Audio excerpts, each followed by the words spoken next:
Está no ar mais um Palavra de Especialista, um podcast da Associação dos Delegados de Polícia do Estado de São Paulo.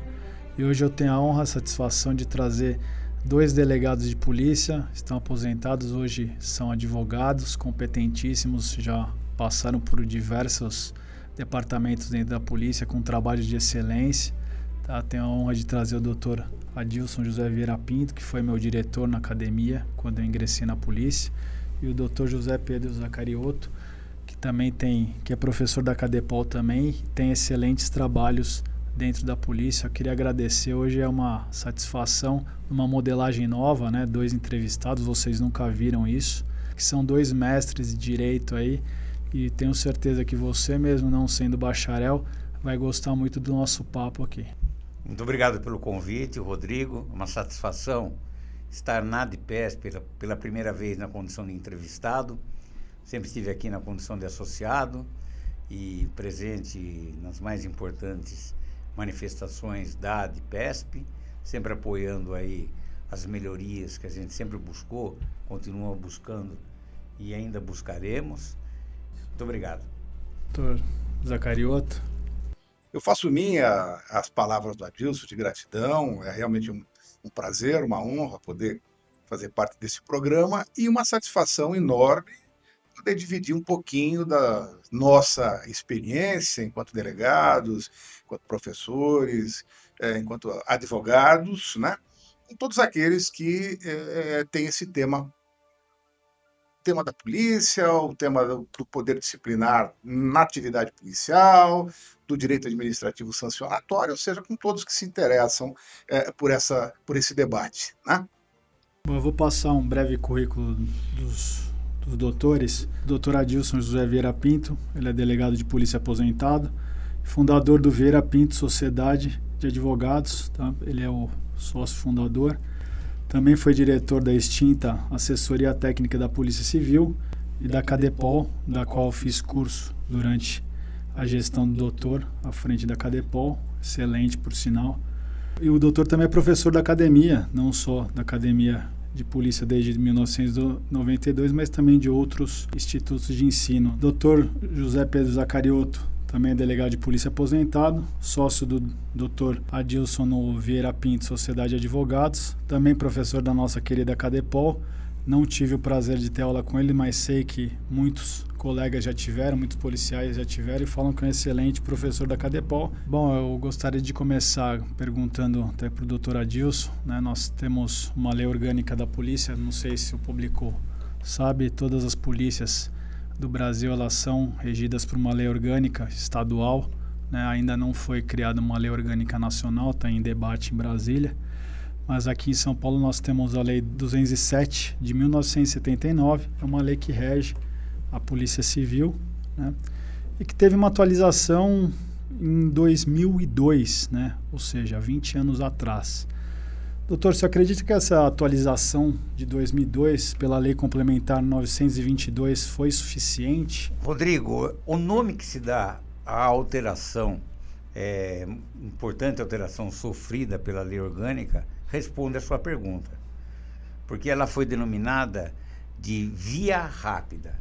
Ou seja, houve uma modificação na lei orgânica da polícia no campo disciplinar, porque todos nós sabemos que a LOP não cuida exclusivamente da questão disciplinar, mas no campo disciplinar essa alteração visou prioritariamente punir com maior rapidez. Quando a gente tem como fator iluminado um processo para punir e não o processo como meio legítimo para punir, a gente entende que a gente não está diante da via rápida, mas da via torta ou na contramão da via. O que deveria acontecer com todo o ordenamento jurídico a partir de 5 de outubro de 1988? Ser refeito, porque a República foi refeita. A Constituição, o nome mesmo diz, ela constituiu um Estado brasileiro novo.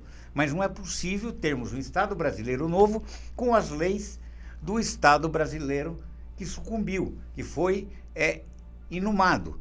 E a lei orgânica, até hoje, ela vigora. Ela vigora com 2 problemas enormes.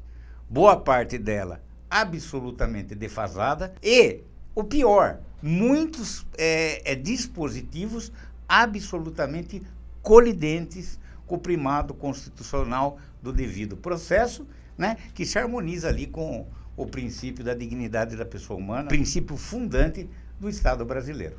Então, a minha crítica é uma crítica honesta, uma crítica severa, né, de inclusive alerta, né, às autoridades que estão assumindo o novo governo, para que eles se preocupem, quando olhem para a Polícia Civil, com a questão de valorização do policial, uma remuneração adequada, preenchimento dos cargos vagos, mas também nos oferecer, porque isso é custo zero para o Estado, o cofre não precisa ser aberto, para que nós tenhamos um regime disciplinar absolutamente harmonizado com os primados constitucionais do devido processo. A gente já tem escutado sempre de outros colegas também essa questão da problemática da lei orgânica não está compatível com a nossa Constituição Cidadã, como muito bem lembrou o Dr. Adilson, sem estar ligado aos princípios da dignidade da pessoa humana, o devido processo legal.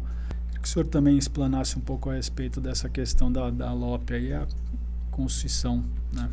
Olha, Rodrigo, a desatualização da LOP é algo que nós ali podemos constatar a partir, como bem disse o Adilson, situamos o ano em que ela foi elaborada, em 1979. Vamos lembrar que em 1979, o aparelho de telefonia celular, pelo menos como ele é utilizado hoje, era o quê? Uma peça de ficção científica. Não existia internet, não existia rede social. Nós vivíamos num outro mundo, na realidade. A verdade é que ao policial não era exigido o tanto, não apenas em termos de conhecimento, mas de visão de mundo, de visão de vida, como ocorre hoje, um mundo extremamente mais sofisticado, nesse mundo líquido, complexo, desses anos aqui de 2022. Então, a desatualização da lei é manifesta, isso se revela da forma mais notória quando nós vamos exatamente ao regime disciplinar, porque ele nos remete à ideia de disciplina como um conjunto de comportamentos que são exigidos do policial ou são ali proibidos ao policial. São os deveres e direitos que estão elencados ali nos artigos 62, 63, né? Depois nós vamos a 74, 75 dessa lei complementar. E estes deveres, estas proibições se reportam àquele mundo que não existe mais, lá de 1979. Então, hoje o corregedor, a autoridade competente para julgar esses casos, tem que adaptar preceitos que não se prendem, né, à nossa realidade, e isso, naturalmente, nunca é feito de uma maneira justa. Né? Buscando um ponto que o senhor falou, da questão do processo administrativo disciplinar, do processo disciplinar, que é tratado na lei orgânica, né, nessa nossa lei orgânica aí, o senhor acha que existe uma isenção na condução, na produção de um resultado imparcial que se busca, né, com o devido processo legal, com todas aquelas garantias trazidas na Constituição de 88, da busca de imparcialidade, da busca de isenção, de trazer um resultado justo ao processo? Até o atual Código de Processo Civil traz essa questão da justiça, né, num dos princípios nesse novo código fala da solução justa, né, para o processo, né, para trazer realmente um resultado efetivo e imparcial. O que o senhor acha da questão desse modelo dessa nossa lei orgânica com relação ao resultado e a condução desse processo disciplinar? Olha, eu acho a sua pergunta ótima, porque nós, quando tratamos desse tema, nós temos que passar pelaquilo que se chama do mito da parte imparcial. Cobra-se da administração, que é quem acusa, que depois seja imparcial na condução do processo e na decisão final. Tá? Qual é o papel da administração? Ela é parte nesse processo? Sem dúvida que é, sem dúvida. Tá? Ela determina, até nós temos uma recente decisão do STJ que diz que não há nenhum problema nisso, mas olha, tapar o sol com a peneira. É óbvio que se não se encontra na lei uma melhor fórmula, então vamos tentar justificá-la.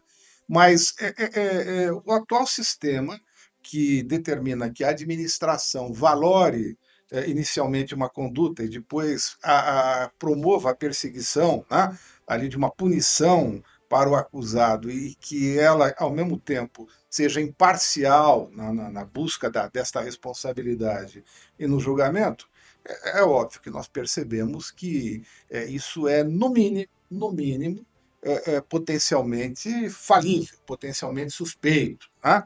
Então, nós precisaríamos, sim, ter um sistema melhor. Nós esperamos, sim, das autoridades que são competentes para o processo, para decidir a instauração do processo, a condução do processo, depois do julgamento, que atue dentro dos parâmetros da ética, dentro dos parâmetros ali do direito. Mas, veja, eu falei, nós esperamos, é uma esperança, né?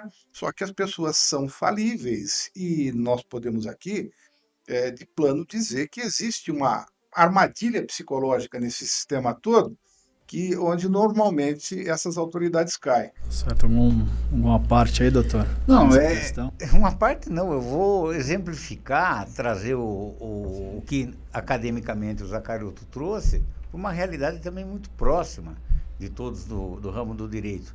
E é só imaginar, no processo penal, o promotor de justiça que faz a acusação penal, ele também se revestir de presidente do processo, né? Até o momento final ali da pós-instrução, que são as alegações finais.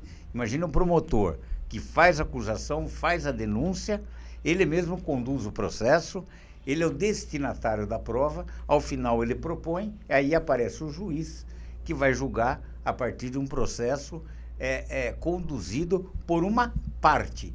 Ora, se eu tenho um processo indevido, como é que eu vou poder ter um resultado devido? Evidentemente que vai ser muito difícil eu ter um resultado justo de um processo que segue a presidência na mão do órgão de acusação. Doutor Adilson, eu estava pensando aqui em umas questões e eu lembro de um princípio que eu acho que ele é muito utilizado no direito penal, mas também ele cabe no processo administrativo, né, no direito administrativo, tributário também existe também esse princípio, que é o princípio do non bis in idem, que seria um princípio de proibição à dupla punição do mesmo fato, né? Que isso é um princípio que, para quem não sabe, para quem está estudando, para quem é leigo na questão do direito, é um princípio que você não pode punir duas vezes o mesmo fato. Eu vou perguntar para o doutor Adilson na questão da administração, ou seja, o PAD ou PADIF, se teria essa possibilidade de punir o mesmo fato e se punindo o mesmo fato não estaríamos violando esse princípio? O PAD, que é o processo administrativo disciplinar, aquele processo com um rito mais denso ou não tão sumário quanto a simples sindicância, não é?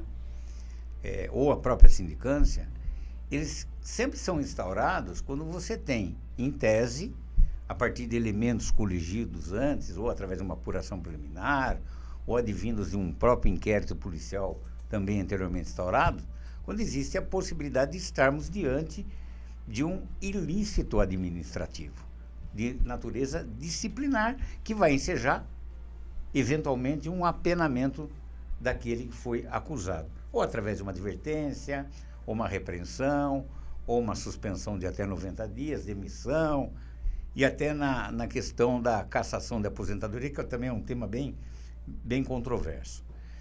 O PADIF, ele não tem natureza disciplinar, ele não dá ensejo a uma punição ao profissional, ao funcionário público que ainda não atingiu a estabilidade. O PADIF, ele é instaurado por conta da hipótese de um dos princípios, de um dos requisitos para se conseguir a confirmação na carreira, ter sido eventualmente violado. Mas isso diz respeito à assiduidade, isso diz respeito à moralidade, isso diz respeito ao afinamento da pessoa com as atribuições inerentes ao cargo. Nós não podemos usar o PADIF como um backup do processo administrativo disciplinar. Não se instaura um PADIF porque o indivíduo policial eventualmente cometeu um ilícito administrativo. Eu vou te dar um exemplo. O policial dirigindo uma viatura, né? Ele, por alguma razão, por uma distração, por ter olhado no celular, ele acaba colidindo essa viatura. Ele pode ter cometido uma falta de cumprimento de dever ou uma transgressão disciplinar? Sem dúvida alguma. É passível de se instaurar uma sindicância administrativa disciplinar para, eventualmente, responsabilizá-lo por conta desse fato? Perfeitamente. Agora, o que isso tem a ver, né, com a estabilidade do cargo? Como é que eu consigo ligar esse fato aos requisitos que ele tem que preencher para poder, à frente, ser confirmado na carreira? Elé não se vai se juntar com CRE, mas há um hábito, e eu não digo na Polícia Civil, em toda a administração, de qualquer ilícito administrativo cometido por ocupante de cargo ainda no contexto do estágio probatório, automaticamente se instaurar um PADIF sob o argumento que poderá ali estar-se diante de uma hipótese de falta de cumprimento de requisito. Doutor, o senhor falou de algumas penas aí na questão da LOP, né? E a LOP traz as penalidades, né? Tem advertência, suspensão, que eu lembro aqui, demissão ambiente do serviço público, tem a cassação de aposentadoria, que ainda se encontra no rol. Doutor, o senhor acha que também nesse rol dessas penalidades todas aí que a gente tem por infrator administrativo, acho que algum artigo ali teria que ser revisto? Olha, Rodrigo, vamos primeiro tratar um pouquinho mais sobre as infrações. Nas infrações disciplinares, ou seja, quais aquelas condutas, ações ou omissões que devem ali ou ser realizadas, são deveres funcionais, ou devem ser evitadas as proibições funcionais, né, que hoje a nossa lei orgânica ali arrola de uma maneira precária, ao meu ver, desatualizada, como eu disse, nos artigos 62, 63, 74, 75. Né? Então, quais seriam os deveres do policial que deveriam constar, né, como condutas obrigatórias ali numa nova lei orgânica? Naturalmente que isso se liga à ideia de boa administração, que hoje é muito mais ampla do que 43 anos atrás, né, que se liga à realização dos princípios que eram quase decorativos há 43 anos atrás, né, os princípios da boa administração, a ideia de legalidade, a impessoalidade, moralidade, publicidade, a eficiência, a razoabilidade, proporcionalidade, e lá vamos nós. Então, nós temos uma realidade muito diferente no plano da própria concepção de administração boa e boa administração pública, né? Então, nós teríamos que, então, calibrar estas infrações ao que se exige hoje de um servidor e um servidor policial. Eu sempre lembro que a nossa Constituição Estadual ela é expressa, ela é taxativa em referir-se ao policial civil como um servidor especial. E nós sabemos que a lei não tem palavras sem sentido, palavras vagas. Então, há de se dar um sentido concreto, né, com um peso na realidade a essa previsão constitucional. Então, eu vejo que na construção desses deveres, destas proibições, além da necessária atualização à nossa realidade atual, a uma administração que propende a ser gerencial, atuar ali no plano da governança, por exemplo, nós precisaríamos de tipos penais bem construídos, tá? Tipos infracionais, né, bem construídos, quer dizer, descrições claras, ainda que contendo aqui ou acolá, como é peculiar ali a técnica, né, de definição de comportamentos, ali uma certa abertura ou ainda um conceito juridicamente determinado, mas a descrição deveria ser a mais exata possível no sentido de que qualquer policial pudesse compreender com perfeita clareza o que ele pode, o que ele não pode, o que ele deve, o que ele não deve realizar em termos de comportamento. Então, nós vemos hoje, por exemplo, a nossa lei orgânica tem um caso ali, acho que o mais claro de todos, né? Um comportamento que enseja a aplicação de pena demissória é simples, que ele é de uma vagueza assim terrível, porque ele diz, olha, portará a pena de demissão aquele que realizar um procedimento irregular de natureza grave. Vejam, cabe qualquer coisa aí dentro ao gosto do freguês. Preocupa que esse tipo de previsão, esse tipo de tipicidade infracional conduza a resultados injustos, a penalizações injustas? Claro que sim, é óbvio que sim. Tá? Então, nós temos que reclamar uma construção tipológica muito melhor do que foi feita lá em 79, fora a desatualização que nós já mencionamos várias vezes. No tocante às penas, é uma boa discussão, uma ótima discussão. Tá? A administração ela tem a obrigação, todo mundo que estuda direito sabe disso, de atuar com vista à realização do interesse público. E aí fica aquela pergunta que é feita a todo momento, já de algum tempo, e a punição, realmente ela conduz à realização do interesse público? Sempre? Em que casos? Tá? Que tipo de punição? O sujeito que perde ali a sua remuneração, ou parte de sua remuneração, que se coloca numa situação ali de contrair dívidas, ele trabalhará melhor, por exemplo, o servidor terá uma atuação mais adequada. Então, a discussão sobre a pena, sobre os tipos de pena, ela deve ser realizada. A tua pergunta, mais uma vez, é muito adequada, muito sintonizada com o que nós estamos discutindo, porque nós temos que botar na mesa um debate que possa, sim, responder estas perguntas na prática. O que nós desejamos com a pena? Quais penas? Quais penas são razoáveis e efetivas a se obter um resultado que nós entendemos que é a concretização do interesse público? A pena de advertência, ela gera algum efeito? Não presta atenção?